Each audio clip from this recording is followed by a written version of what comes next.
भर तारुण्यात जर एखाद्या बाईला विधवापण आलं ना, तर त्या बाईला जगू वाटत नाही, कारण त्या जगण्यापेक्षा फाशी घेऊन मेलेलं बरं असं वाटतं.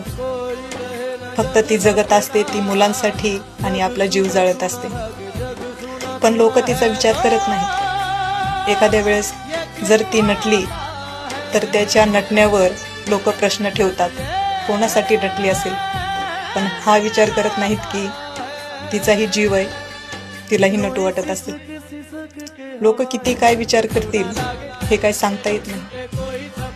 रोज काही वाटत नाही, पण संक्रांतीचा सण आला, वटपौर्णिमेचा सण आला तर तिला इतकं दुःख आयुष्यात कधीच झालं नसेल जेवढं तिला त्या दिवशी भेटतं. जर चुकून बाहेर निघाली आणि बाया ओसायला जाताना जर तिला बघितलं तर तिचा चेहरा बघण्यापेक्षा ते खाली जमिनीकडे बघतात आणि पुढे निघून जातात, कारण तिचा चेहरा बघितला की अपशकुन असं मानलं जातं. पण ती स्त्री सुद्धा विचार करत नाही की ती सुद्धा एक बाईच आहे.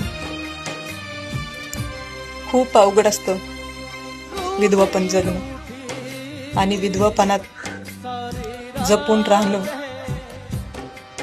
हे पण खूप अवघड असतं. पण ती फक्त एकाच कारणामुळे जगत असते, ती म्हणजे आपले मुलं.